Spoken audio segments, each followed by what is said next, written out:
এই রে, আমি এসব কি ভাবছি? তারক তো মনের কথা বুঝতে পারে। শুনে ফেললো না তো আমার মনের কথা? কিন্তু তারক তো কিছু বলছে না। মনের কথা শুনে ফেললে তো এক্ষুনি পটর পটর করে কথা শোনাতো। দেখি তো। এই তারক, এই তারক, দেখি।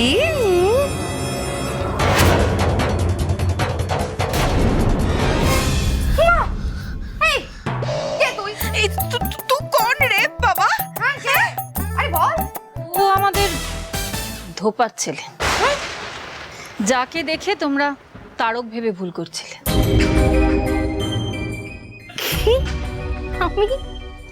তোমাদের দুই বোনের কথা আমি তখনই শুনেছিলাম, আর সাথে সাথে এটা বুঝেও গিয়েছিলাম যে তারকের বাইরে যতটা না শত্রু আছে, ঘরের ভিতরে শত্রু অনেক বেশি।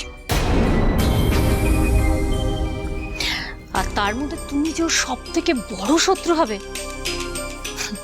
সেটাও বুঝে গেছিলাম। মা, আমি চুপ করো! তোমার মতো লোভী মানুষের মুখ থেকে মা ডাক শুনতে না আমার জাস্ট ঘেন্না করে। এই বাড়িতে তোমার মতন একটাও লোভী মানুষ আর নেই। লোভের ফাঁদে পড়ে ভালো মন্দ ভুল ঠিক সব ভুলে গেছো, সব জ্ঞানগম্যে হারিয়ে ফেলেছো। আর তার সাথে ভুলে গেছো তার হচ্ছে বাবা নীলকণ্ঠের অংশ। ওর কপালের নাগমণিটা কোনো ঝুটো পাথরের টুকরো নয়, ওটাও ঈশ্বরের দান। তাই ওর নাগমণির কোনো ক্ষতি করতে গেলে তোমরা যে ঈশ্বরকেই রুষ্ট করছো সেটা একবারও ভাবলে না? একবারও ভাবলে না? মা, এত লোক তোমার অদ্রিজা, এত লোক।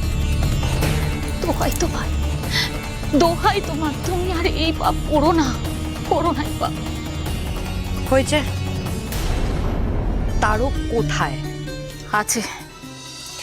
তোমরা এরকম একটা কিছু করতে পারো ভেবেই ধোপার সাথে ওর ছেলে এসেছে দেখে ওকে এখানে নিয়ে এসেছিলাম,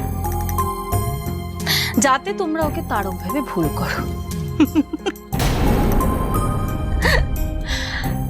যাক, সত্যিটা তো অন্তত সামনে চলে এসেছে। কি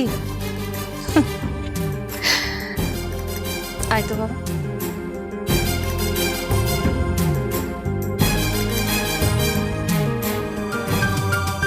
এত বড় অপমান, আমাকে এইভাবে ঠকালো। दीदी শুধু ঠকালো না, हाथ में ना এভাবে कच्चा कोला दिखा के चला गया। ঠিক করলো না, এটা কিন্তু ঠিক করলো না। এটা করলো তো এবার কিন্তু আমার জেদ আরো বেড়ে গেল। এখন কিন্তু আমি ওই তারকের নাগমণি কেড়েই ছাড়বো।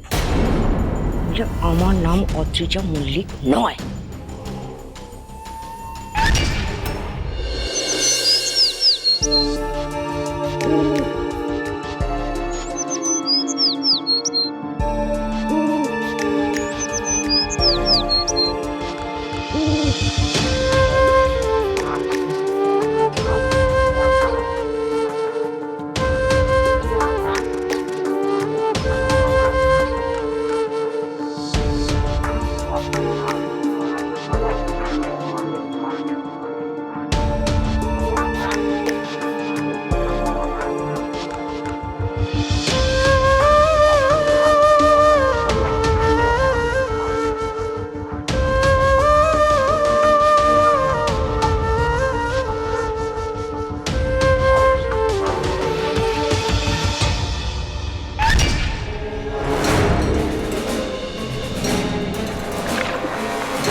আমার বাবু কোথায় চিত্রা? ঠিক করে বলো, উনি কোথায় আছেন বলো। ওই যে ওই জলের নিচে আছে।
আমি যদি কিঞ্জলকে না পাই তাহলে পঞ্চমীও পাবে না।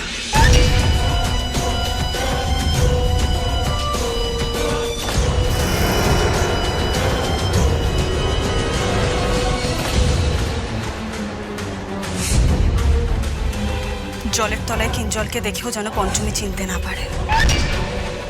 বদলে যাক কিঞ্জল, বদলে যাক কিঞ্জলের চেহারা, বদলে যাক কিঞ্জলের মুখ।